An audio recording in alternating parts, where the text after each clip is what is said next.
Third it's Daniel. space. Third God. space. Stop No. the jingle. No jingling.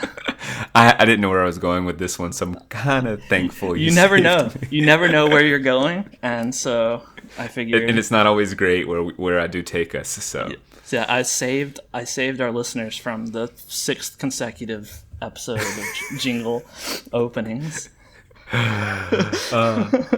well, if we're just disrupting things and getting right into stuff, I think we should do that right now with a little. All right. Well, we're trying to have. that's been fun. So that'll wrap up this episode. No, no. We haven't done Bennett Fixes Sports in a while. I like this idea of having structure to our conversations to some degree, and I figured I would toss a sport at you. You fix it. Tell us why it's boring. You know, the whole deal. The whole shindig. The whole shindig. But I want to talk with a popular one right now. As you know, you're probably watching the finals or watched the finals recently. Definitely. Of that all sport. the teams involved. One of the good sports. Right. So right now. Yep, all the ongoing stuff. So talk to me a little bit about professional basketball. Basketball. I knew that's the one you were referring to. That's going on right now. So basketball is a sport that I've actually played before. I happen to know you play basketball as well, so we're kindred spirits. When it comes to basketball. I took it pretty seriously. I don't know that I think you could qualify yourself quite there. I took it pretty seriously. If I recall correctly, in the church league basketball that I played, I think I won the most Christ-like star a couple of times. So don't know. That was such a sorry award, clearly for the kid who they couldn't figure out what to do. And like, here's and it was the white. I think it was a white star. Yeah. I can't remember. They give like gold to MVP and best rebounder and like more legitimate awards, I guess. As far as kids awards go. Yeah, Christ-like was one of them. Seriously. Yeah, the most Christ-like star was pretty much for the worst player. Just to make them feel like, it was basically the participation award. I don't remember if I've made this joke on the podcast or not, but I like to think that they give the most Christ-like star to the player who just really got crucified out there. Because that's what it always seemed like. So luckily I was not the worst player on our church basketball team. This is in like 5th grade or 6th grade or something. I wasn't the worst, but I was close. Anyway, it was well organized, by the way. I got to give hats off to that league. I mean, it had jerseys, basketball goals. Had it all of it had refs. But what I'm saying is it did a good job. It was organized. I played in a lot of leagues, and some were super goofy and thrown together and coached by or reffed by kids. And when I say kids, like they might be in high school and they just didn't know what they were doing. But this was all adult run and just well organized. So anyway. So your love of basketball then, so you can weigh in with a heartfelt commentary here. Right. Well, it just means that I'm very intimately familiar with the sport. I know all of its ins and outs, and therefore I know all of its strengths and weaknesses and why it needs to be fixed. So I'm an expert in this matter. Unlike when I did hockey, I've never played hockey. So I was kind of fixing that sport from the outside. And even though I think that Robo-Pucky is far superior to hockey. I forgot about Robo-Pucky. That was from an outsider's perspective. Basketball, however, I am basically like in a way, the creator of basketball, that famous creator of basketball whose name was... Well, I honestly don't know. Do you think people know this? Yeah, I think probably some people know it. Anyway, if I obviously know it, but I won't say it. Anyway, so speaking to basketball, the only redeeming feature of basketball is that you can see what's going on. So, like in hockey... You're right. That's the only redeemable quality. That's it. That's all it's got going for it. In hockey, you can't see the puck. In baseball, it's kind of hard to see the ball. Even in golf, you can't see the ball after you hit it. Like, you can't tell what's going on. In basketball, the ball is huge, and the court isn't that big. And so like as a spectator, you can see what's happening. It's very clear. Possession is easy to determine. It's easy to tell when someone scores because it goes through a hoop. So that's actually really good. That's a good thing because sports, a lot of my criticisms are from the spectator side. As an entertainment industry, they need to actually be entertaining, and they're not. They fail miserably at that. So that's where most of my criticisms come from. Now, basketball has some problems as well. There's not really a lot worth watching in a basketball game. Scoring is like super easy. I don't know why declarations are so ridiculous. I don't know how it's that ridiculous. If you've ever watched a basketball game, if you've ever been unfortunate enough to watch a basketball game, then you have to sit there forever, and the court's so small and the points are so frequent that they just run back and forth the whole time. And running is boring. But I'm pretty. Wouldn't your criticism of hockey or even soccer be that there's no scoring going on, and it just sort of rectifies that and has lots of scoring? No, hold on. I think there is a very reasonable middle ground between soccer, which I will fix in a future episode, where they score on average 0 points. I don't know if that's definitely not the average, right? Like mathematically, certainly not true. maybe the mode is 0 points scored. And then I'm glad I could correct you with my math mind. Right. And then in basketball, where they score 100 points or more before it's over, like that's just a little excessive. I think, and really, the number of points isn't as important as the amount of interestingness or entertainment per point in the game, and that is abysmally low in basketball. Real quick, how do you feel about there being 2 points for a basket? That sort of thing. Like, why it's two? Dumb. Why is it two? Well, I mean, in basketball, there are 2-pointers and there are 3-pointers, and that's it. Right. So there's no common denominator there. So, there's some scaling. You can argue for some scaling. Oh, we need this to be, we can't do a layup be 1 point and a 3-pointer be 2 points. It would be called a 2-pointer. There's no scaling. It can't be worth double is the point. You want it to be worth more, but not double. So, right. Yeah. So, that's not a criticism of mine. You can set the points however. I still think it's kind of silly, but to not have a 1-pointer. I mean, I guess free throws are 1 point, right? Yeah. So, see, my knowledge is really coming in handy. You remember your free throws. Anyway, all that said, the points are excessive, and there aren't any entertaining points. So layups and dunks are boring. They're not entertaining. Layups are the worst of all because it's enough. You just kind of like gallop up to the goal and do a little prance and hope the ball goes in, and that's it. Dunks, which are lauded as the most amazing thing, you really just jump and like in a less interesting, less skillful manner, put the ball into the hoop. Like, there's nothing to see there. Now, I will acknowledge that slam dunk contests are a separate entity because they do special stuff, right? Like put it under their legs or spin around or whatever. But even that has its limits, but it's better than in normal games. In normal games, they just kind of jump up there and go, and that's really it. So, kind of lame. Now, what I think is the most interesting or the most skillful part of basketball is the 3-pointers because that actually requires some understanding of the physics of what's going on. The arc of the ball and the angle at which you throw it against the backboard if you're hitting the backboard. But even that's kind of lame. It's not really that interesting. So, what is the interesting part of basketball? Like, what is the draw? I can't see a draw. I mean, it's not even like in hockey where they can fight. So. That's it. That's all I got. I mean, even the basketball games at carnivals and arcades and stuff are more entertaining than actual basketball. So the suspense is the ball's in the air and will it go in or not, which I guess exists in a game too. But is that what you're claiming? I'm claiming that that's probably the most interesting thing, and that's not interesting. So. I mean. I probably could make arguments about physical competition and physical dominance and seeing who can best the other based on the same, whatever, the same thing that exists in all sports. Yeah, that's though. not And inherent that's to kind of your basketball. gripe. Yeah, Right. That's my thing. Is if we've got a handful of professional sports that have followings of millions, why?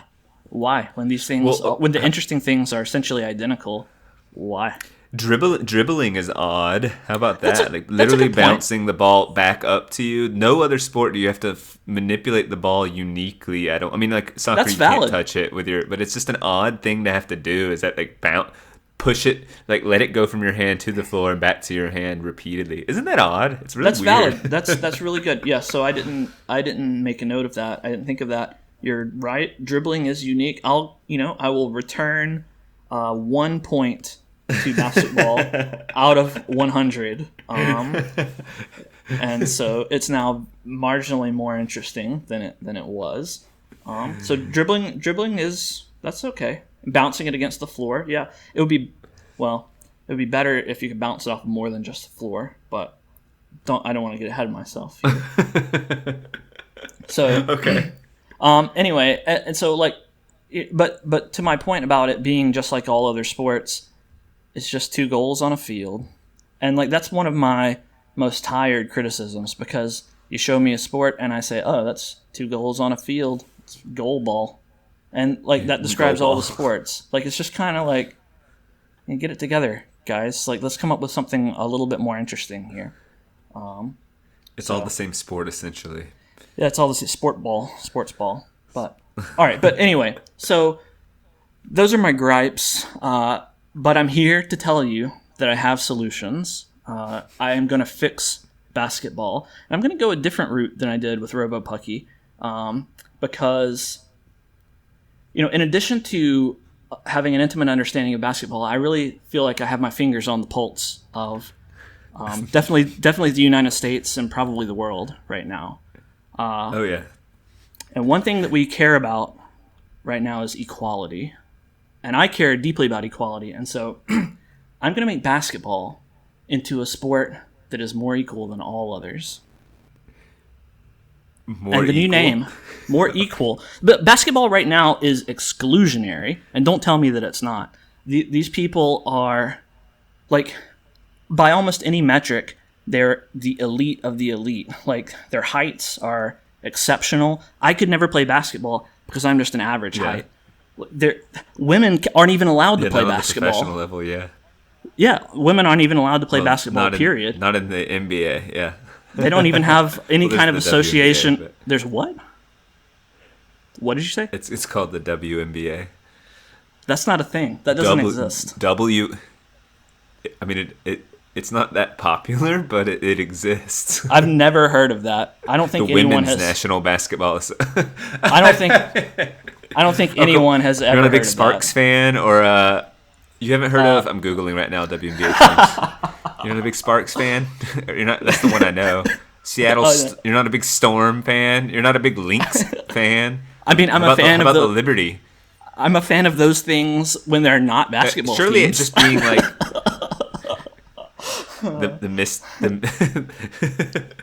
How about the Dream? Atlanta representing ATL. Yeah, right. What up? Yeah. If I had asked you to list WNBA teams. Really, actually, what we should have done is the same thing you asked me with hockey. You asked me to name literally any professional hockey players. Oh yeah, list any. I said list one. You said Gretzky. I said list another. I think that's how it went. You were like, oh no. Yeah. I could do better with basketball, but not still. I don't know. All right. So anyway, basketball is exclusionary. That it's only a certain kind and caliber of person that's allowed on the court at all, and that's just not fair. And so what I've come up with is a new replacement for basketball that I call fair ball. That's the name of the game, fair ball, which is everyone immediately will like it. Yeah, fair ball. It's fair. Everyone will immediately like it because it's fair, whereas not everyone necessarily likes baskets. And so, basketball is all, from the get-go, it's already mixed reception. So Is this just a topical name, or is everything in it designed to be fair? everything in it is designed to be fair. So let me Okay. tell you about Fairball. So the Fairball League is required to have a person from every race, every sex, every sexuality, gender, religion, age, nationality, ethnicity, ability, status, any category you can think of How now big are or the in the teams? future. Well, that's irrelevant. It's what's important is that it's fair. So unless you're trying to tell me that we should have a skewed playing field, then I think that it's only fair to be inclusive and include everyone.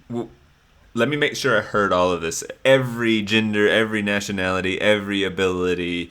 Yeah, every category, every single category of evaluation existing now or in the future. So how many people are on this team then?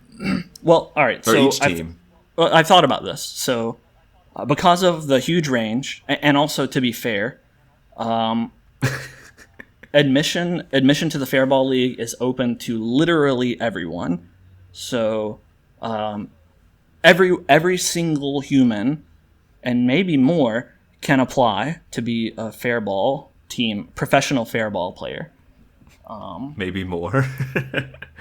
I don't want Dogs to. if they want to. I don't want to exclude anyone, so I'm not going to come right Right. out and say no dogs or no newts or whatever. I'm not going to say that. Like if there was But a we'll cat who's good enough, Well, I wouldn't want to exclude them. So we'll start. We'll start with humans, and we'll see where we end up. But anyway, because the Fairball League is open to literally everyone, it follows that doing paperwork for all of those admissions and applications just not feasible. So to gain application into the Fairball League, to make things easier, all one has to do is simply whisper, "I want to be a professional Fairball player." And once you whisper those magical words out loud, then you are a professional Fairball player.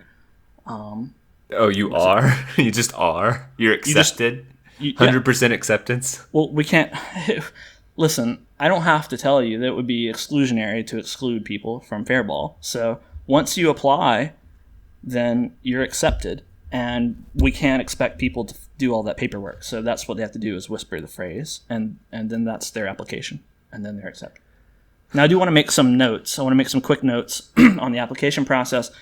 We have to be fair to all nationalities. And so the whispered language is irrelevant. You can whisper it in any language you want. And we'll still accept your application. Okay. If you're unable to whisper, if you're whisper challenged, you can simply think the phrase. You don't have to physically whisper it. The volume of your whisper is irrelevant. So we don't want to exclude those people. Okay. Also, if you're thinking challenged course and not. you can't think the phrase, then what we can do for you is we can admit you to the league at birth automatically. You can optionally opt out after birth later if you want to. And that Well, if there's a thinking, well, that blows my mind. If there's a thinking issue, then you're in already. So does that mean to everyone, or to people with thinking issues, as you put it?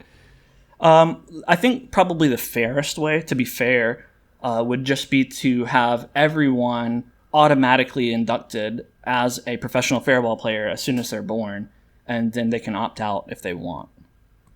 I think that's the fairest way to handle it. Yeah, sure. I mean, that makes total sense, right? I think you would agree. It's only fair. So that kind of establishes the player base, I think. Oh yeah, it really clarifies things for me. I get it. I get who does and does not play. Right. Those who opt out don't play. Those who don't opt out play, or at least are professional. They're professional Fairball players, right? So in terms of the game itself, I really was trying to think about how to keep things fair. In basketball, there's only one ball, and there are how many players? 10 players on the court, right? Five per team. Which, when you think about it, isn't really fair, because if one player has the ball and 9 players don't.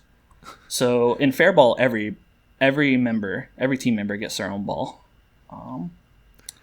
And also, when you think about a basketball game, there are only 2 goals, and yet there are 10 players. That's not really fair either. So in fair ball, every team member gets their own goal. To be fair. Yeah, a goal for each player. A ball and a goal for every player to keep everything fair. The court in basketball is rectangular, so the length and the width are unequal, which is not fair. So the court is a square now. Perfect square. So it is just one court. This is assuming everyone has access to the court. Well, I thought about that, and I was thinking that we can't really have there can't really be such a thing as out of bounds, because that's exclusionary. And so in fair ball, you can try to score from literally anywhere. Any location you can attempt to score from. There is no such thing as out of bounds in fair ball. I think that would be the fairest approach. And then also an additional thing, because some players, for example, infants, the comatose or the dead, will not be able to lift or handle the ball. And some other people, they may not be able to walk actually onto the court physically because they may not be able to endure the sunlight, cope with the pressure, etc. The games actually aren't held in a physical location. They're instead imagined by every player participating. They're imagined. Yeah. So the player. It sounds exciting, Bennett. Yeah. Well, it's all in the interest of fairness. So I really had to measure my values when I came up with fair ball and decided to fix basketball. I think we do need at least one, given how just unbelievably skewed all the sports are. I thought we needed representation in at least one sport of fairness, and so that's kind of my aim. There's a compelling argument. Every sport's so exclusionary, wildly exclusionary. How many professional sports leagues have you played on? 0. Same here. I don't know anyone in my circles, and I know dozens of people I've met in my lifetime. Me too. I on average talk to one person a day, 2 people a day, something like that, and none of them are professional sports players. So that was kind of my motivation in coming up with fair ball. So in terms of how you win, we've kind of established the player base and the physical or imaginary way that the game works. So whenever a player imagines themselves scoring, they submit a score report to the Fair Ball League, because if these are imaginary games, there has to be some organization going on. However, in the same reason it was infeasible to handle the Fair Ball applications, it's kind of infeasible to handle such a gigantic quantity of score reports. And there's also a conflict of interest because every Fair Ball League scorekeeper is also a player by definition. Yeah. So in order to submit your scores, you do that by whispering, "I just scored a point in fair ball." And then your score will be incremented appropriately. How long are these games? They can, it wouldn't be fair to set a deadline, I don't think. So the games just go until all the players agree that they're over. until all of the people who have not opted out for fair ball agree that the game, a singular game, that means a game doesn't begin or end. Am I hearing you right? Or it began. I mean, technically, yeah, the points are scored when the player imagines themselves scoring, and then they submit their score report.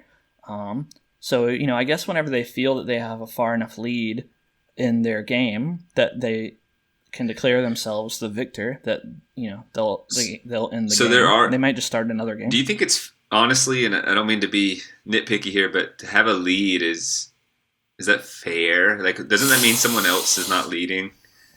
That's true. That's the mere existence of someone leading means someone's not leading, I think. So here's how I'll address that. Whenever the end of the game arrives, however that end is determined, then all the accumulated points are distributed equally between all players. How does that sound? It sounds fair. And then everyone wins a trophy.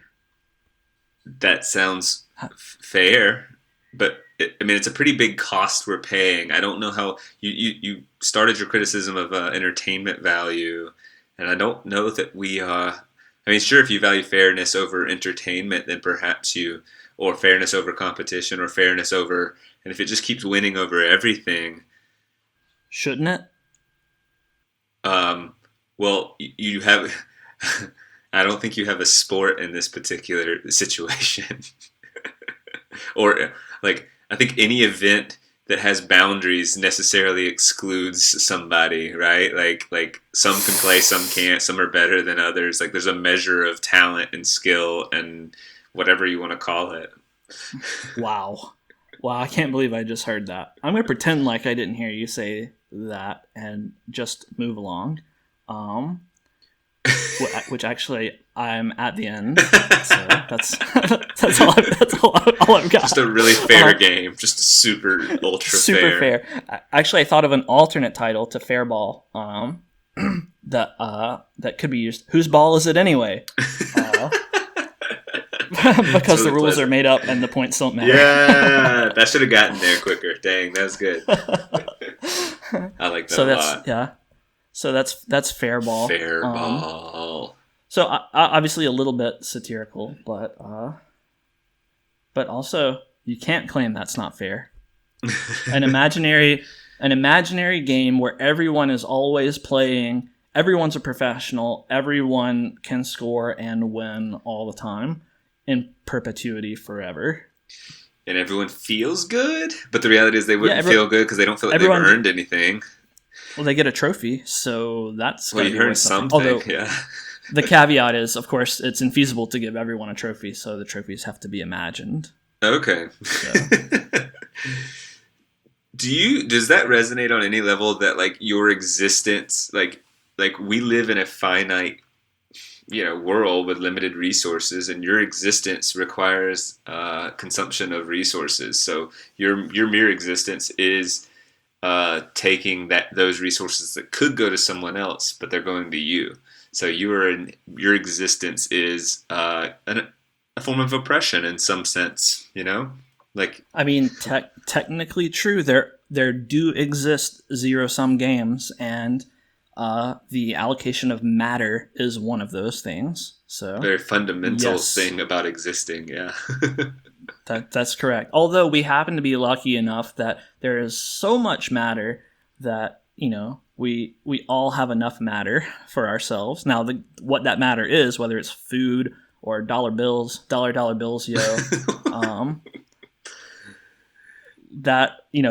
makes a difference. But in terms of just how many atoms are out there, me taking some of them means you don't get them. Well, us having a friendship means you're robbing someone else of my delightful company, and like someone else exists. Like I might have another friend out there. I'm just not gonna. They don't fit into my life because I have enough friends or whatever. And so you've robbed someone of my delightful company.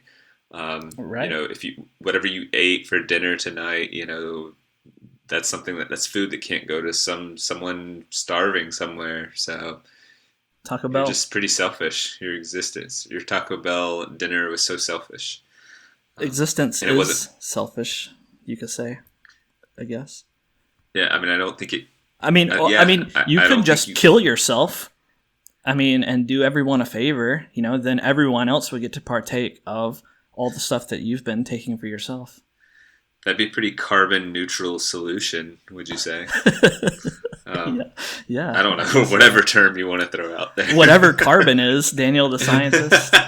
You should ask me, what is carbon? It's a lot. By the way, it's an abundant source. It's like it's a bad, atoms mean and stuff. Chemical. It's so bad and mean. It needs to be neutralized. That is actually kind of funny. Like, I wonder how many people there are out there who are scientists of an equivalent level that you are, who think that carbon is this just horrible, mean, terrible, bad chemical. Like, have you ever heard of? I'm sure you've heard of this sort of like a prank where they ask people, or they tell people in very concerned tones that dihydrogen monoxide has been in the school's drinking supply or something like that. Right, and it's they get water, people to sign dihydrogen. Yeah. Right, exactly. Sorry, that's just water. You're too smart for me. I know. I mean, but like, I like that idea of. I mean, it's in the wheelhouse of fooling someone like me. If I wasn't, I mean, I'm not susceptible to someone coming up to me and saying, "Sign this," because I at least have enough knowledge. If you're presenting me with mumbo jumbo that might or might not be accurate, I'm sorry, I don't have the skills to decipher this currently. Do you know what I mean? Like, I'm just not going to sign something when I don't understand it. Or like, here's a policy you should feel passionate about. If I don't know if this is new to me, I'm not about to let you dictate how I feel about it.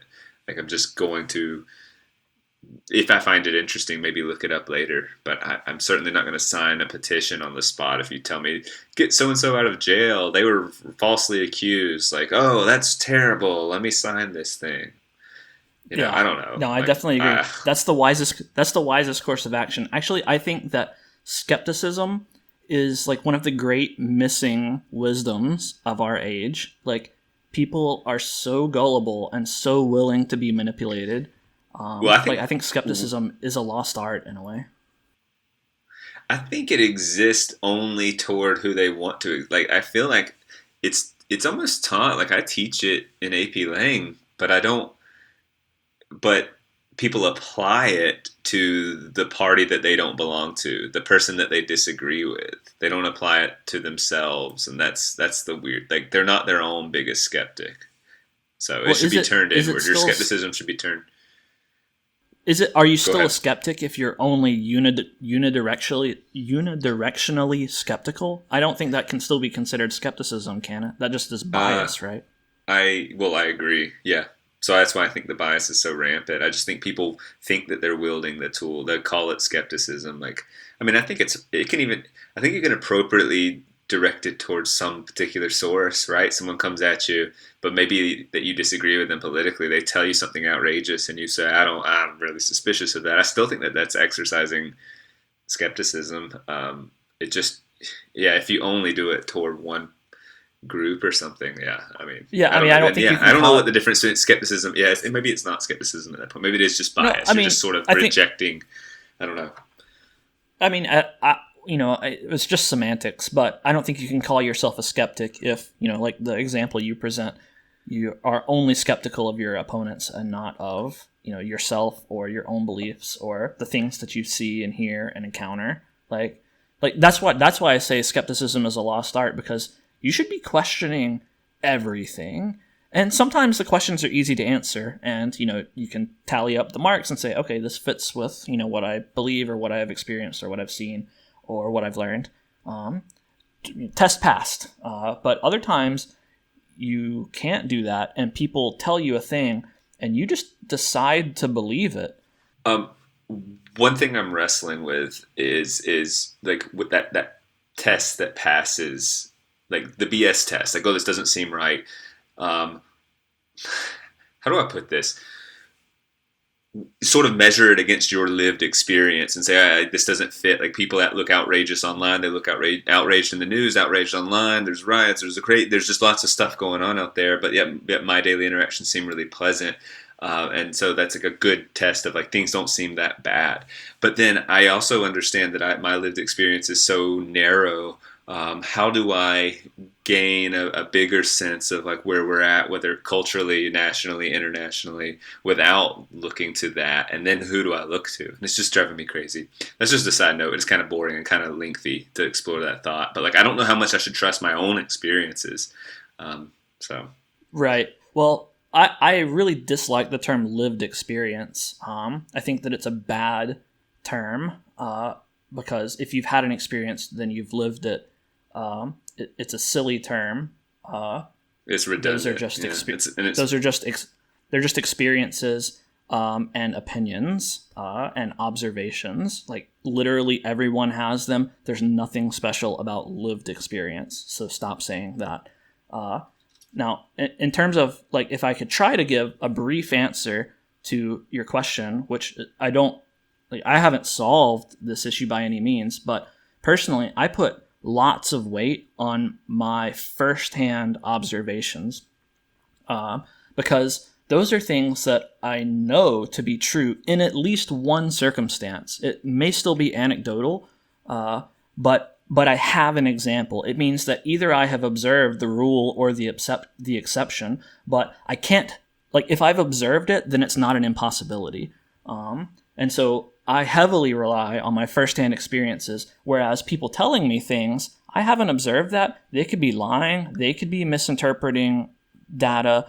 Right. They could be trying to manipulate me, any number of things. And so that doesn't necessarily mean I'm automatically mistrustful of everything that someone else tells me. It just means that I put a little asterisk next to it in my head and say, this is secondhand information. And I will, in the course of my life, I'll kind of keep track of things that I observe and see, does it support this assertion or does it contradict this assertion? And, I'll keep that little tally in the back of my mind all the time to always be weighing how valid I think that secondhand assertion is. So that makes sense to me. I mean, it's how I want to live my life too. It's just like, look, in the hierarchy of trustworthiness, I'm going to put my firsthand observations and experiences above that of like secondhand information. And you can parcel out like, who do you trust in terms of secondhand information? But right. But I also like, we're so limited and narrow. If we were truly only to go by our personal observations, like, isn't that wildly narrow if we're not counting anything we've read or seen on the news, or like if we're just talking about my interactions with my limited number of human beings in my life? Like, I would have such a narrow life, and to some degree, and or maybe not narrow. Narrow sounds like the negative word, but like, it's true. But you would also have a very grounded and accurate.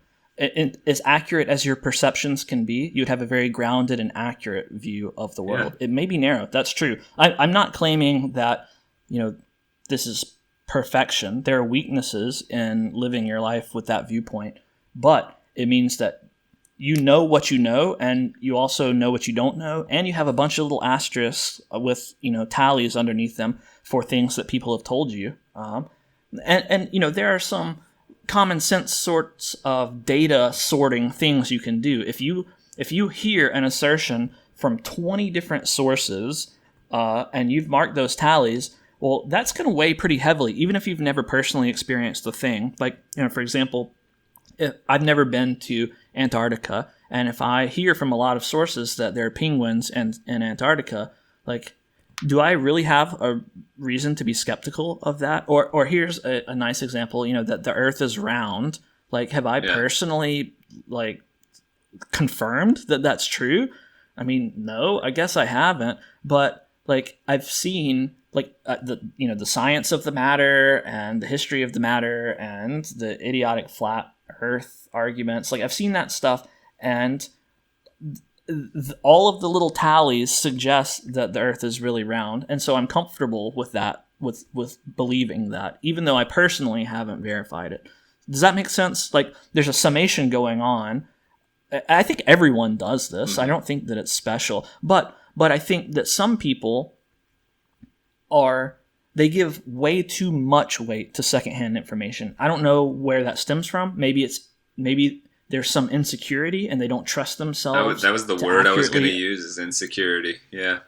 Right. They don't trust themselves to evaluate. What to believe. Right. They don't want to do the work themselves, maybe. Yeah, exactly. It's always about that easy path. Like, I think this is another major problem. And this is the problem with skepticism, because when you're a skeptic, that's the hard path, because that means you have to question and challenge. And that can be a disagreeable route to take. If you challenge someone and say, can you justify why that is? Or can you explain to me why you think that is? Then they may take that as conflict. That's uncomfortable. People don't take that difficult path. They take the easy path.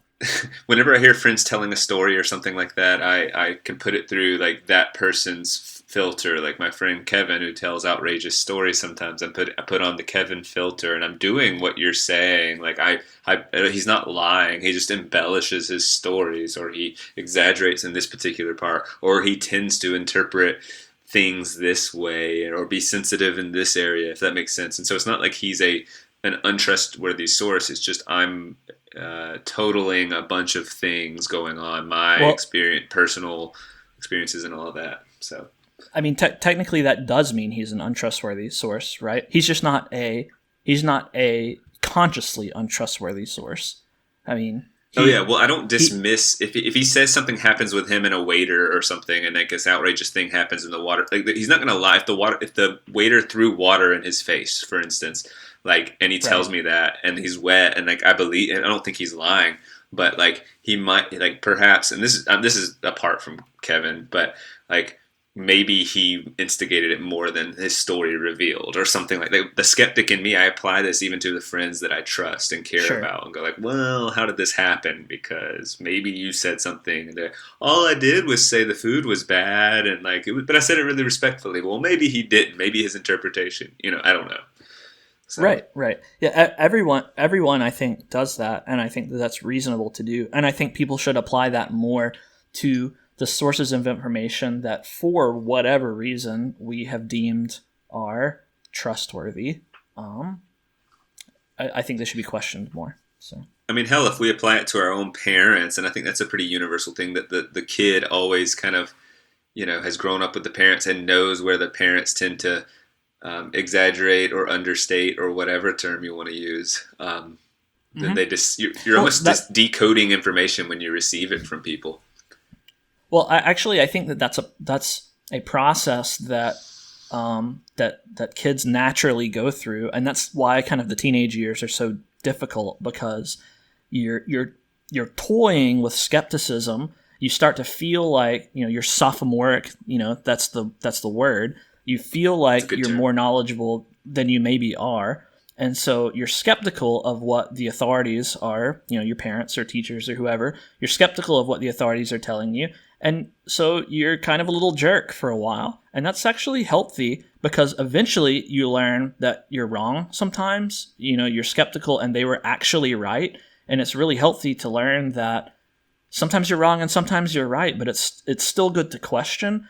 And whatever answer you get back from that questioning, it's important to be able to accept the answer after you deem it correct.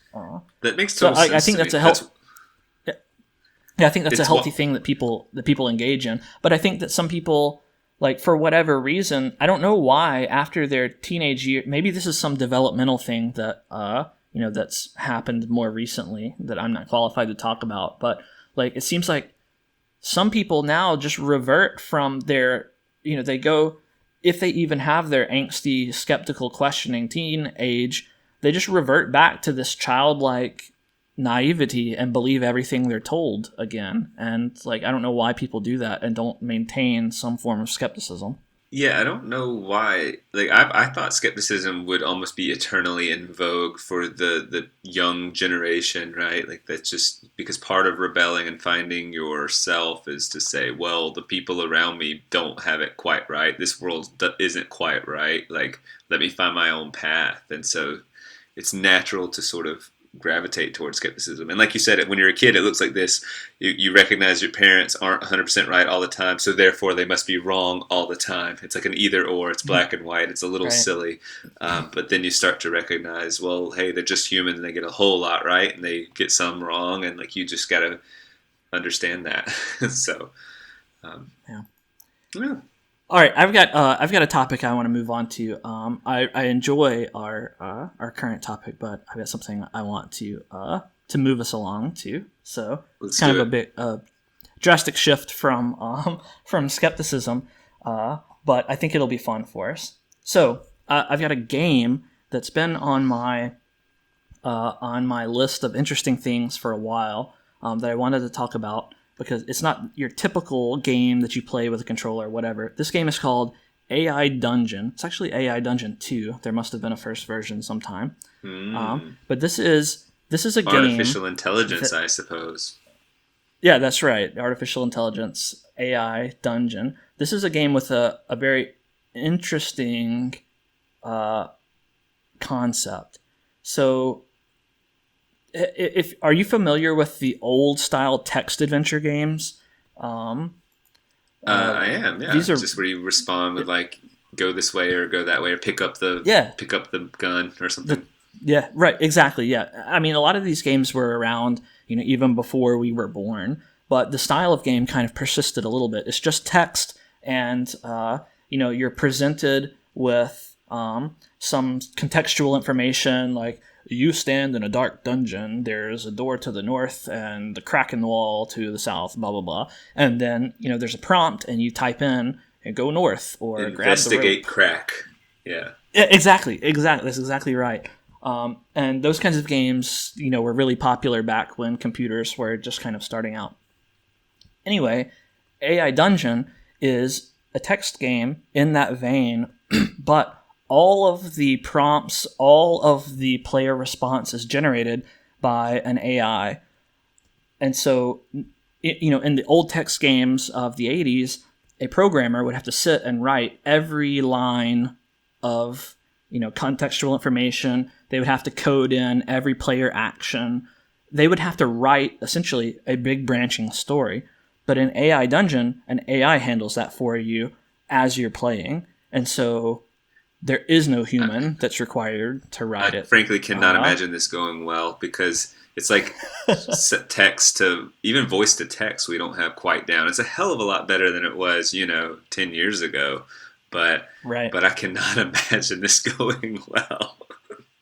So I felt the same as you. I'm very skeptical of text recognition and language processing and stuff, but it has gotten a lot better. And so now, you can even chat. Do you remember Cleverbot? Was that the AOL thing? No. No. Well, it was just a chat bot that, it kind of looked like an instant messenger thing. There was one of the instant messengers that was a robot, right? That you could friend and do something. Yeah. Okay. I think so. It was kind of like that. You could chat to it, and it would respond usually in kind of an intelligible way. You could still kind of tell it was a bot, but not so much. So anyway, like grammatically, in terms of learning the rules of grammar and which words go together, AIs, they're not so bad. They've got it okay. Some of the higher level conceptual things they still struggle with, but not so bad. Anyway, AI Dungeon is based on this gigantic 1.5 billion parameter deep learning. I don't know what it actually is under the hood, whether it's a neural net or what, but there's this natural language processing model that's been trained up, and that's what's used as the underlying basis for this game. Some guy named Nick Walton, that's the developer's name, made this game. But the way it works is essentially you provide the game with a contextual paragraph or so saying the setting, you are so and so, and this is where you are, and this is what's around you, and then the game will finish that prompt for you, and you get to tell the game what happens next. And then it thinks for a second and comes up with what happens next. And the game just proceeds along like that. So this is why you had me write those weird prompts. Now I'm understanding. That's right. So I had you write some bizarre prompts that we'll use for the game. And so I've been playing around with it a little bit. Well, quick question. Can it really keep a thread going? Like if I said... can it juggle multiple names in a thread that gets complicated? Like, what happens? How does this? What does it do? Or should we just find out? Or do you understand mathematically it can hold this much information at a time? Well, so I'm not privy to the source code, so I don't actually know exactly what's going on under the hood. I've played with it a few times, and I can tell you that it does get tripped up on names in particular. And like keeping a solid thread, sometimes it does good and sometimes it weaves in and out. Here's my characterization of it, and we can see if it plays out this way. But in my experience, playing the game is like being in a semi-lucid dream. You can kind of... this is really a lucid dreaming simulator. You can kind of influence what happens, but then the AI really presses back, and sometimes crazy things happen. Sometimes boring things happen. Sometimes it bugs out and crashes. But usually you get a few dozen responses somewhere in there, and they can be interesting or not depending on how good you are at pushing it in a direction, and whatever random choice the AI takes. Nice. I want to do one. Yeah. All right. Can we make decisions together? Can we sort of we play together. It's not like you're only prompting me. We'll both kind of talk through. No. Yeah, we'll play together, and I'll tell you if there are any things I've learned that make it better or more interesting. Okay, cool. So, forgive me, I'm going to move my computer a little closer to me here, so we may get some clicking and typing noises. Totally. But that should be okay. All right, so we'll start off here and do a new game. Now, the game allows you to pick a setting. You can either do fantasy, mystery, apocalyptic, zombies, or custom. Custom is the one I always do because that lets you write your own prompt. I like it. So I'm going to do custom. And so it asks us for a starting prompt. Now let me navigate to our prompts here. So I think we should start off with one of the ones that that you sent me. It was similar to one of the ones that I had already prepared. So it's kind of a classroom version of you. Yeah. Because it's something that you'll be able to really put yourself in your own shoes here and say what you would or would not do. And you can make it as wild as you want, and the AI will go with it. So I'm just gonna paste the prompt in here. So I'll read the prompt that you sent me, and then the way the prompts work is you kind of stop them in the middle of a thought or sentence, and the AI will finish that for you. Which is what I did, I believe. Yeah. Yeah, you did do that perfectly. And so we'll get to see what the AI sets up this situation like. So here's the first prompt. You are Daniel, an English language and composition teacher excited to deliver the day's lesson on counter-arguments. However, when you arrive to school, you quickly notice the school is entirely empty. No cars in the parking lot, no students readying themselves for classes, no teachers in the lounge. Confused, you make your way to the classroom to check your email to see if you missed some major news. When you look through the window to your classroom, you're unsettled to see your first period sitting silently in their assigned seats, staring straight ahead with blank expressions. You open the door, and all heads turn in unison to face you, simultaneously saying, "Good morning." You manage to stammer, "What's going on?" Again, in unison, the class of students responds. And that's where I left it off. I'm proud of that. Yeah, that was good. So that's where the prompt ends. We're going to feed that setting over to the AI and see what it comes up with. Class responds. So it's going to generate the story. It takes a few seconds. That's why I decided to say English language and composition, like the title of the course, like because maybe, like I don't know. Now that what you're saying, like okay, more words, more stuff to play with. I mean, it's analyzing the entire piece, right? Yeah, so it uses this context. It draws from it throughout the whole simulation, I think. I think that's how it works. And I will go ahead and give a disclaimer that this is hit or miss, and we're doing this live. Sometimes they're really funny and entertaining, and sometimes it just kind of isn't, and just kind of fizzles. Okay. And sometimes it crashes disappointingly, so we'll just see where it ends up. Actually, I am sad to report that it did not it didn't do a good job at finishing the thing. I think it detected the colon at the end as kind of ending punctuation, so it didn't change your prompt. Okay. So it said, you managed to stammer, "What is going on?" Again, in unison, the class of students responds. It didn't put anything else after. Okay. So, but now it's our input time, so we get to decide what happens now. So this is from your perspective. If we want to kind of suggest the AI do something now, we could say something like, "Wait for a response." Wait for a response from the class. How about that? Yeah. Yep. We could say that. Wait for a response from the class. The silence continues for several moments before one student speaks up. Now what do you want to do? So we don't know what he said. Sometimes it gives us a lot, and sometimes not. Okay. Can we walk over to him? How's that sound? Yeah. To the student. How about the student? Don't put him. Put the student. We don't know. Yeah. You approach the student who spoke and ask her what is going on. She looks at you expectantly, but says nothing. After a few more seconds pass, she turns away and begins pacing back and forth. Finally, she stops and asks you a question. So we have to. We don't respond to the question here or make up that the question was asked, right? Like we just say like.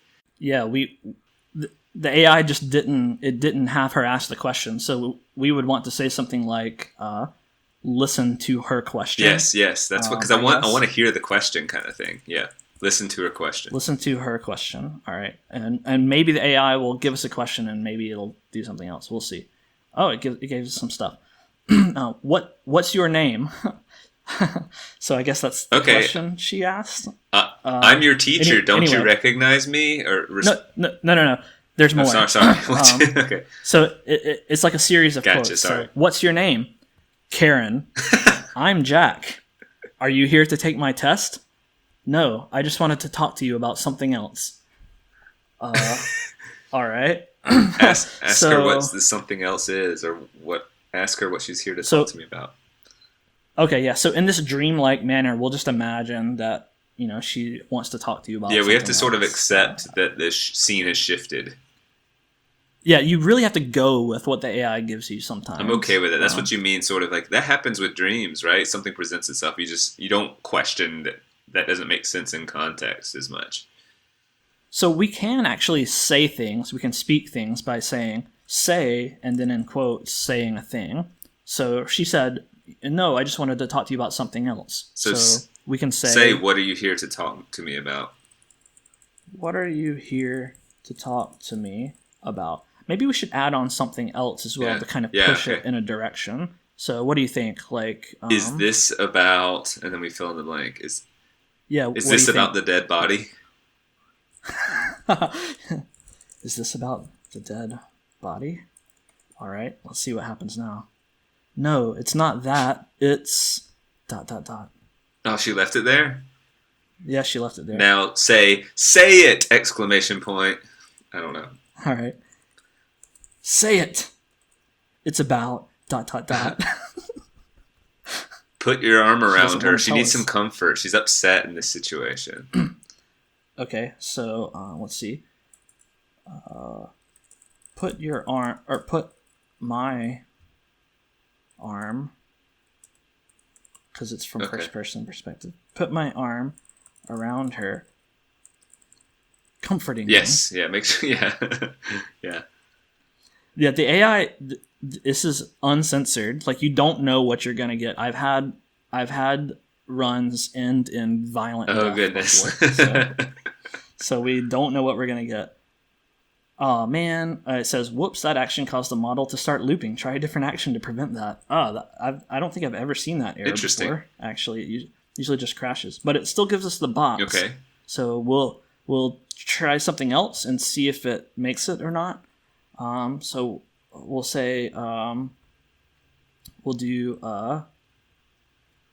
Let's see. She won't say what she's here about. Is it about the dead body? No, it's not that. Ask if you want to go on a walk. I don't know. Just try and change the subject with her. Like, try to... Okay. Do you want to step outside and talk about it? I forgot to put it in quotes. It's all right. We'll see what happens. Yes, please. Okay, great. So we will take her outside into the parking lot. Into where should we take her? You could say hallway if we're staying kind of school, to the locker area. Okay, into the hallway by the lockers. All right. You open the locker door and find Karen sitting in front of you. She's looking down at her. So weird. This is so trippy. I open the locker and she's in it. Yeah. Okay, keep going. Sorry.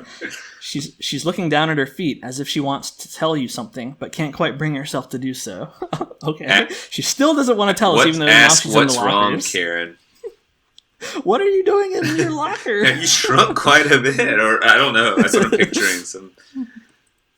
All right, so we're just gonna say. Wait, yeah, I don't know. I mean, I get that we need to nudge it along. If I just say what's wrong, she might do the loop again or whatever. So, is this about your parents? Can you do something like that? Okay. Is everything going on? Is everything fine at home? I mean, as a teacher, I might say something like that. Is everything okay? Is everything fine at home? Are you fighting with your friends? Yeah. All right. We'll see what happens. Yes, everything's fine at home. God, wow, Karen is kind of boring. This is not the normal Karen. Yeah. So why don't we try to... So can we be mean now? Can we say then, why are you being such a B word or something, and see if that really spices things up? Yeah, we can certainly do that. But I mean, what were you going to suggest? I was just going to say, we'll say, we won't deal with Karen anymore. We'll say, notice something strange at the end of the hallway. Okay, I'd like that. I like that. Notice the principal walk up with a sledgehammer, or just something wacky. So what do you think? Start with being confrontational with Karen. If she doesn't give us anything, then we'll do that. All right, say, Karen, you little whiny bitch. Why are you not telling me what's wrong? Your issues with the dead body. If this doesn't make her talk, nothing will. Because I don't have any issues with the dead body! Exclamation point. All right, well, she spoke up a little, but... I think we should go away from her, or do you want to do one more push with her? Why don't we say, come with me, we're going to talk to the principal, Mr. Whoever. Yes. Say, come with me, we're going to talk to the principal, Mr. Bennett. Mr. Bennett. Okay, yeah, I'll be in the story now. I'll be a good principal. But ... It told us but. Yeah, she said but ... All right, so we'll take her by the arm forcefully and pull her into Mr. Bennett's office, which is dark and intimidating. That's how I would keep my office. You lead Karen out of the classroom and into the hallway. She doesn't resist, but remains silent. You stop in front of his desk and say... Okay, this whiny bitch won't answer me about the dead body.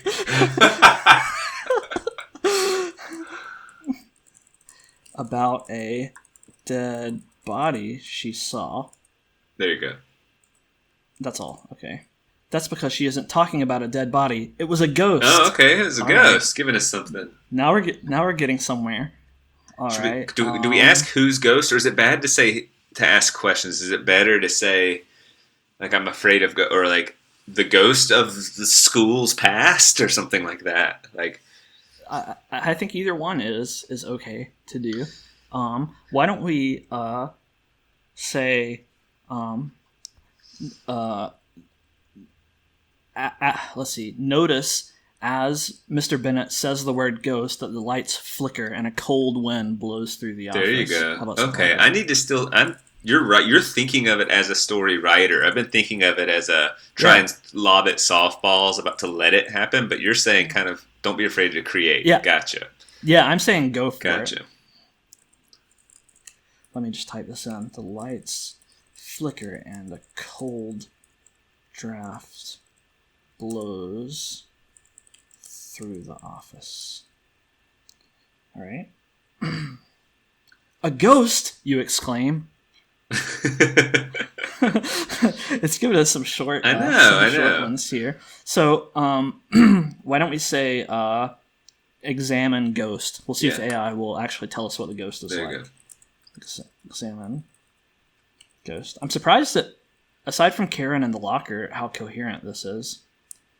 All right, it says, ghosts are creatures that exist only within stories, myths, and fairy tales. They are beings that appear to be ghosts, yet they aren't. A ghost is an illusion created by human imagination. The truth is, there is no such thing as a ghost. It's almost like you said define ghost instead of examine ghost. Yeah, interesting term. I want to examine the blood dripping from the axe wielding ghost. Like okay. We'll phrase that a little better, but all right, examine the blood dripping from the axe wielding ghost. I'm intimidated by the blood drip. Yeah. All right. I think I spelled wielding wrong. Blood drips from the axe-wielding ghost's axe and onto the floor. This ghost has been wielding an axe since he died. He hasn't used it in years, and now he's using it to scare people. That's good. I like that. So let's see. Should we fight the ghost or try to reason with the ghost? I want to try to reason initially. I want to try to help him. Like, how can we help you? Or like, or ask him why he committed the crime. Okay. Ask the ghost why he committed his heinous murders. I didn't commit these crimes. I was born with them, the ghost replies.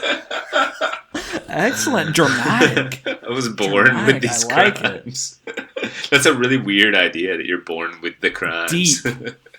Deep, very deep. I didn't expect to get a philosophical story from Is AI. One born with the crime, or is that just a manifestation of the inherent issues we're all born with?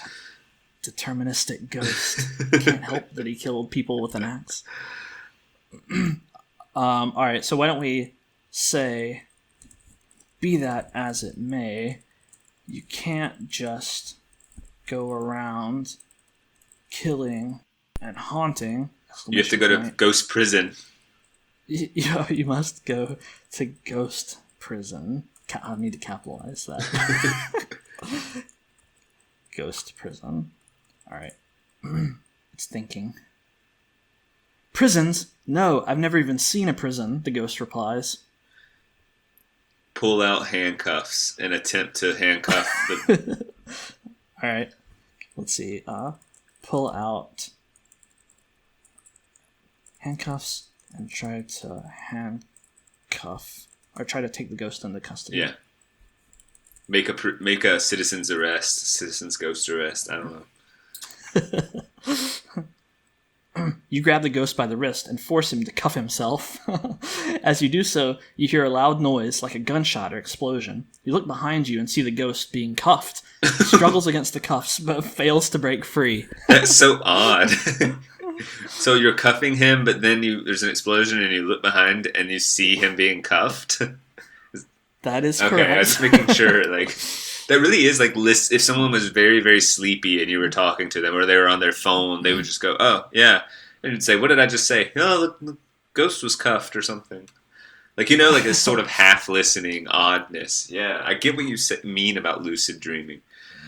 So why don't we, let's see, why don't we give the ghost to the police and try to find out where the explosion came from. Yes. Something like that. Let's see. Give the ghost to the police and then try to find the source of the explosion. We'll just assume the police are around. You run back to the classroom where the teacher is still trying to calm everyone down. He tells you that the explosion came from the school's gymnasium. He also tells you that the explosion was heard all across town. Okay. It came from the gymnasium. Yeah, okay. So, pretty obviously we should go to the gymnasium, yes. Right? Go to the gymnasium to investigate or find the... And find the source of the explosion. Or what's the name for a person who makes bombs? A bombist? A bomber? A bomber? Arson? Yeah. Arson with bombs. You head towards the gymnasium and enter. Inside, you find a large room filled with broken furniture and bodies. There are also several children's bicycles lying near the wreckage. Most of the students were killed when the building collapsed on top of them. Oh. That is really upsetting. And the image of the bicycles is odd. Yeah. Why don't we look for ghosts? I want to steal the bicycle and chase the ghost who did it or something, Okay, all right. Steal... Dead child's bicycle. bicycle. And chase the culprit? Yes. Culprit's good. Steal the bicycle. I typed it wrong. You quickly grab the bike and begin chasing after the culprit. However, you soon realize that the perpetrator escaped through a window. You follow the trail of blood and eventually find the culprit hiding in a nearby closet. Okay, what an interesting bike chase. Nothing. So we need to go into the closet, right? We need to open the closet door. Yeah, okay. Open the closet door. There you go. Just do that. The culprit opens up the closet door, revealing a young girl. She stares at you with a blank expression before turning and running off. You close the closet door and continue following the trail of blood. Ask her. All right. Wait. She went. Read that one more time. She went away. Yeah, I was like, oh, it's Karen is what I was thinking. But... Maybe it is, yeah. The culprit opens up the closet door, revealing a young girl. She stares at you with a blank expression before turning and running off. You close the closet door and continue following the trail of blood. I want to go back and find the little girl. Can we do that? Okay, yeah. So why don't we chase after the little girl? You follow the blood trail further into the woods. It just is insisting you're going down this blood trail. Yeah. Eventually, you come upon a small cabin. Inside, you find a man who looks to be in his late 20s. He stands in the center of the room, staring at you. Why don't we say, what have you done with Karen? There you go.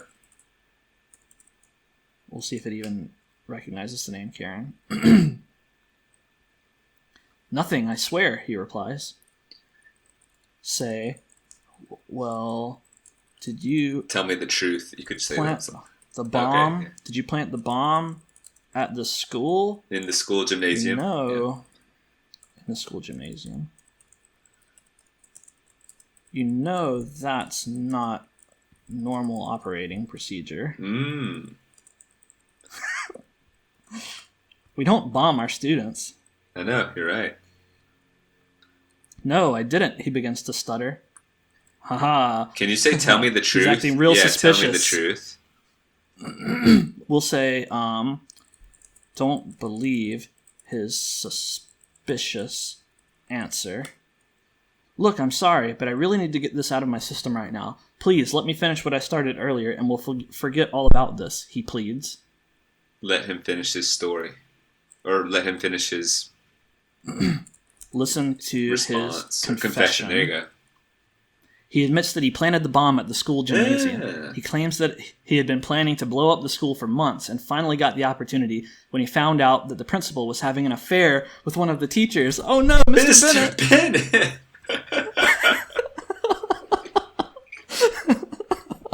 Man, he's really upset by this affair. Yeah, he tried to kill Mr. Bennett. And he killed a bunch of kids instead. And a bunch of kids instead. So, all right, what should we do about this? Should we fight him? I think so. Death, I think it's time to end this guy. Fight him to the death. You rush forward and punch the man in the face. He falls backwards, hitting the ground hard. You kick him in the stomach, causing him to scream in pain. You then proceed to choke him until he passes out. You leave the cabin and walk away from the scene. All right. Is that the end? Is that the end? I mean, does it give you end? Does this end? Or does it usually just screw up? I've seen it give me the end before a few times, but usually it just keeps going until it crashes or you stop it. That seems like a good ending to me. We got resolution. I'll type the end and see what it spits out. Sometimes it tells me the end when I do that. As you walk away, you feel a sense of satisfaction. You've finally gotten rid of the threat posed by the ghost, and you're happy about it. Ghost! Right. That's a good, satisfying ending. The fact that it would reference the school, the principal, the ghost, I mean... The gym, the bomb, the ghost. Like, it does remember some stuff. Sort of half-assed, but it does. Yeah. Right. And it wasn't only 3 3 answers ago. Like the reference back to the gym. I don't know. I'd actually have to go look, but it felt like it was pulling from stuff much earlier. I don't know. Yeah, it has a certain amount of memory, I think. I don't know what the number is, but a certain number. It always remembers the context paragraph you give it at the beginning, and then it keeps track of, some number of the last responses that you gave and that it Does gave. it tend to go extreme? Or do you think that just as people play games, they just get more outrageous?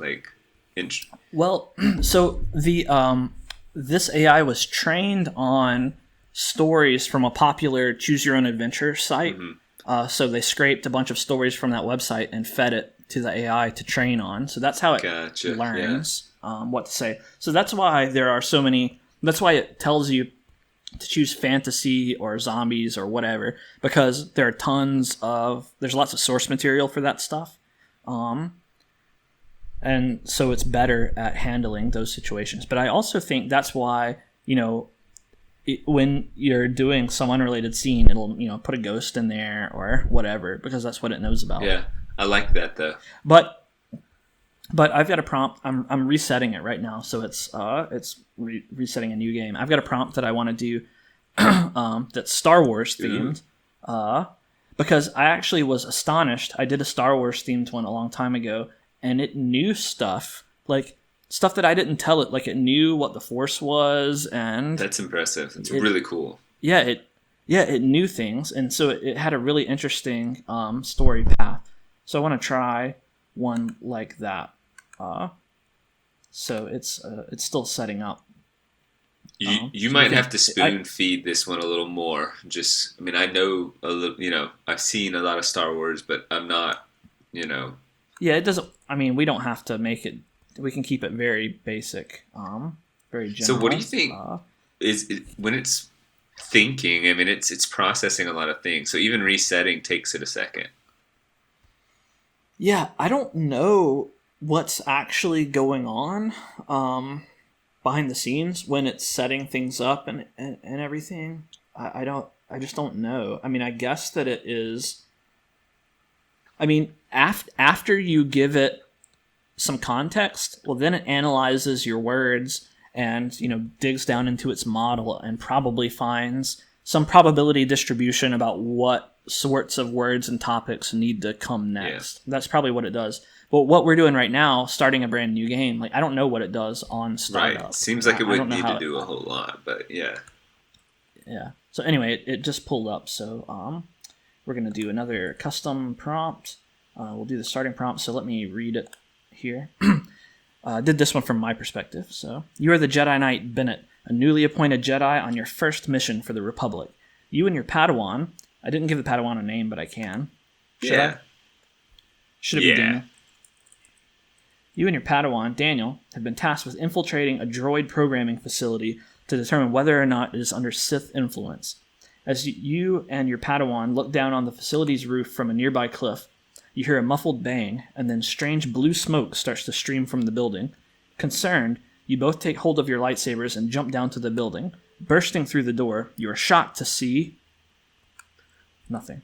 And so we'll see what gets filled in there. Yeah. Hopefully it does a better job filling this one in than it did with yours.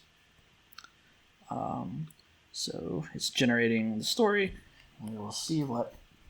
So I tried earlier. It finished. So we'll just we'll continue on. All right. So you are Jedi Knight Bennett, a newly appointed Jedi on your first mission for the Republic. You and your Padawan Daniel have been tasked with infiltrating a droid programming facility to determine whether or not it is under Sith influence. As you and your Padawan look down on the facility's roof from a nearby cliff, you hear a muffled bang, and then strange blue smoke starts to stream from the building. Concerned, you both take hold of your lightsabers and jump down to the building.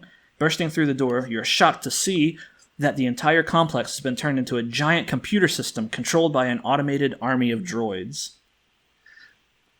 Okay, I like that. It has droids too. I don't know. That's yeah, automated army of droids. So it knows what that is. What should we do? We should brace for combat.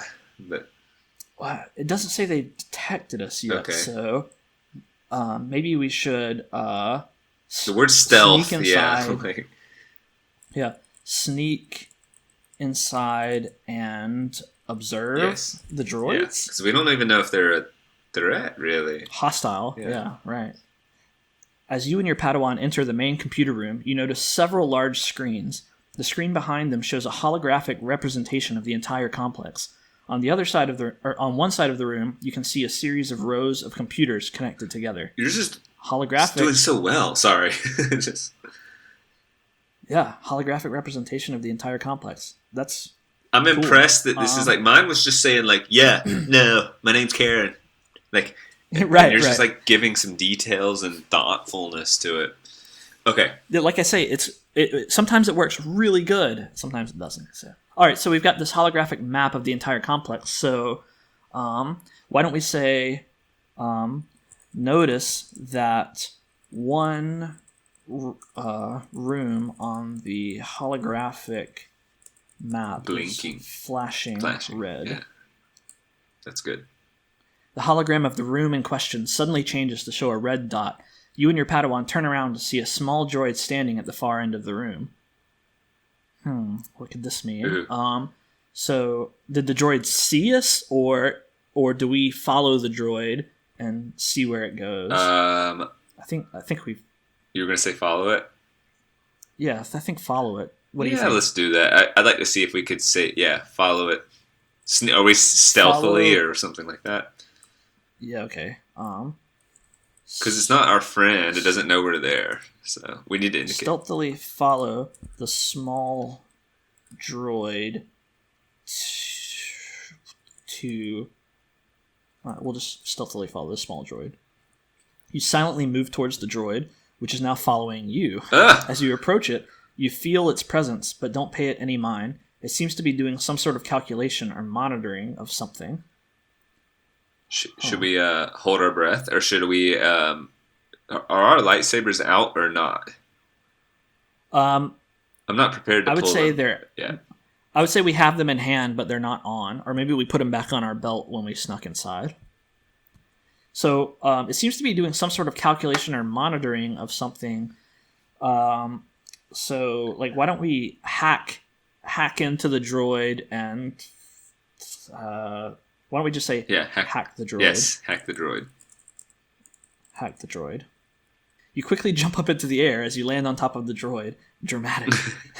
You then use your lightsaber to cut through the droid's metal armor. You pull out your blaster pistol and fire at the droid, which immediately explodes in a shower of fire. Yeah, hacked! Say, Daniel, you were supposed to hack the droid, not destroy it. You hear Daniel's voice from above you. He says, "It was my fault. I should have told you to wait." You reply, "I know, but we need to get back to the ship." Okay, so why don't we say, as we try to leave... An alarm goes off. Yeah, that's good. Yes. An alarm sounds goes off. Whatever. Alarm goes off, and we see 100 droid heads swivel in our direction. Oh no. You look down and see 100 droid eyes. That's different. Staring at you. Well, maybe they only have one eye each. They begin to advance upon you. You attempt to run away, but they are faster than you and begin firing their laser rifles at you. Well, obviously, we deflect the lasers back at them with our lightsabers. Yes. Deflect the lasers back with our lightsabers. You deflect the lasers back at the droid, who begins to fall over backwards. You quickly leap onto the droid and begin cutting into its body with your saber. You continue this process for about 10 minutes before you finally sever all connections between the droid and the rest of the complex. Well, that was weird. That was a tough one. One really tough droid. Repeat process with other 50 droids. Yeah. All right. So, we'll just say that. We'll say fight the remaining 99 droids. and we'll see what it does with that. Hopefully we can defeat them and find out who's running these droids. You continue fighting the remaining droids until you reach the exit of the complex. There, you find yourself facing a group of Ichani soldiers, I guess that's some kind of race, armed with blasters. You easily dispatch them and continue on your way. Okay, so now we're not only fighting droids, we're fighting some kind of alien soldiers. I'm not familiar with Ichani. I don't know what that is. It's probably an impressively obscure reference then. Probably is, yeah. Okay, so we continue on our way. So why don't we head to the top floor of the complex? Yeah, head to the floor with the blinking dot. Yeah, basically. All right, let's see what happens. You climb to the stairs and enter the main computer room. You see a number of monitors and controls. Some of these displays are blinking red, indicating that there are other droids nearby. You also see a holographic display of the complex. Again. Okay, so why don't we feel a disturbance in the Force? There you go. You sense a disturbance in the Force. You go to investigate, but when you do so, you find that the whole complex has gone completely dark. You stand there for a moment wondering what is going on, when suddenly the entire complex starts shaking violently. Ooh, I like that. Why don't we cut a hole in the roof with our lightsabers? Okay. I was gonna say like something Vader emerges from a giant crack or something. You know? Okay, that's even better. So, watch as a menacing, dark figure materializes from the emerges from the crack in the materializes from the shadows. That's better. Shadows and lights a red lightsaber. There you go. A menacing dark figure materializes from the shadows and lights a red lightsaber. Suddenly, the entire complex begins to shake violently again. You realize this must be the work of the Sith Lord you just defeated. You rush to the computer room where you find that the computer is dead. Okay. We gotta fight the Sith Lord. Yeah. Okay, so say, Daniel, you hold off the Sith while I track down the contraband. Okay. I don't know, whatever. You run to the computer room and find that the computer is dead. You call out to Daniel, but he doesn't answer. You search the computer room but find nothing. You decide to check the shuttle bay first. You walk down the corridor and open the door to the shuttle bay. Okay, so observe Daniel fighting the Sith. You watch as Daniel fights the Sith Lord. After a few moments, Daniel falls unconscious. That's unfortunate. You hear a loud explosion and the sounds of metal hitting metal. Oh, you then hear a voice shout. Okay, listen to the voice. Damn it, Daniel, get up! You're under arrest! That's what the voice shouted. That's what the voice shouted? Yeah. And it said, Daniel, damn it, so it'll curse. That's funny. Okay, so someone's trying to arrest you, and the Sith Lord is like, for some reason, you fell unconscious. Also fighting or not. You probably got like zapped or something, and so I guess I will step in and you need to save the day. It's time for you to save the day. Block the Sith Lord's lightsaber as he tries to slice my unconscious Padawan. You block the Sith Lord's lightsaber as he attempts to slice your unconscious Padawan. I like how it repeats back what I said. You both fall backwards onto the ground, but you manage to keep him at bay long enough for Daniel to wake up. Daniel rushes forward and stabs the Sith Lord through the chest with his lightsaber. Nice! Yeah! So, let's see. What happens when a Sith Lord dies? Can they explode? Anything could happen? I mean, I guess we haven't seen many Sith Lords die. They just fall. The Emperor blew up in blue fire and stuff. But that might have been him just getting thrown into that weird pit. Yeah. So I don't know what happens really. But well, can we throw him in a pit then? yeah, can we so throw let's say we this watch Sith Lord in a pit? as the Sith Lord I'll just stand him. falls backward into a bottomless pit. Dead. You watch as the Sith Lord falls backward into a bottomless pit. Dead. Okay. Thank you for telling me what I just told you. So that's all it said. Yeah.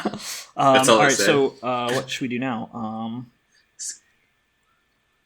I want you to save the day, or Yeah. We or need to I think we're at a obviously close to trigger end the moment. self-destruct mechanism. Trigger the Yeah. And hop aboard our ship mechanism of as we leave. I don't know. complex. You activate the self-destruct mechanism of the complex. A massive explosion occurs, destroying the complex and killing everyone aboard. You watch as the complex explodes in a fireball. All right, we saved the day. We killed everyone. All right, so let's That's how you save a day. our ship back to Coruscant. That does sound pretty You good. return your Buttery ship and fly back to croissant would be Coruscant. great. When you arrive, you learn that the Republic has declared martial law across the galaxy. Your actions have been praised by the Senate. All right, I guess this is good.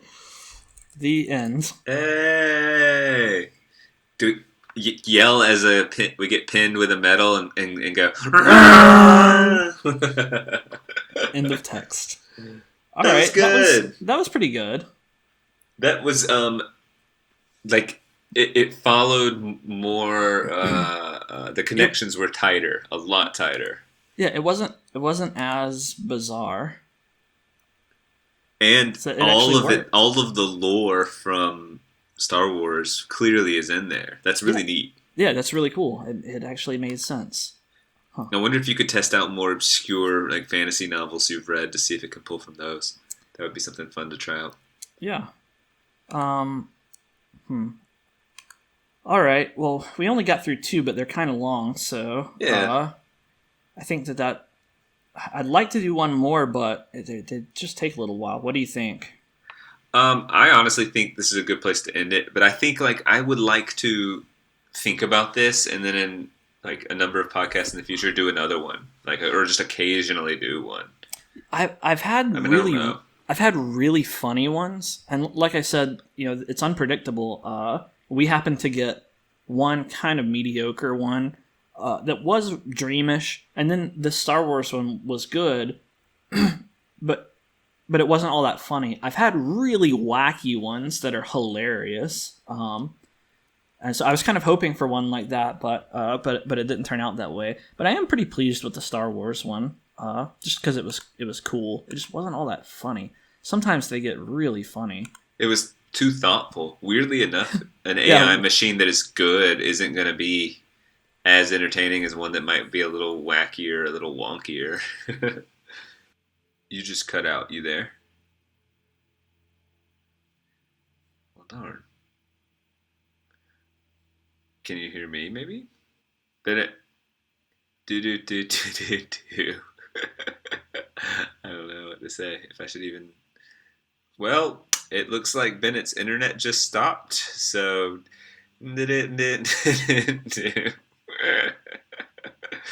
Most awkward ending we've had.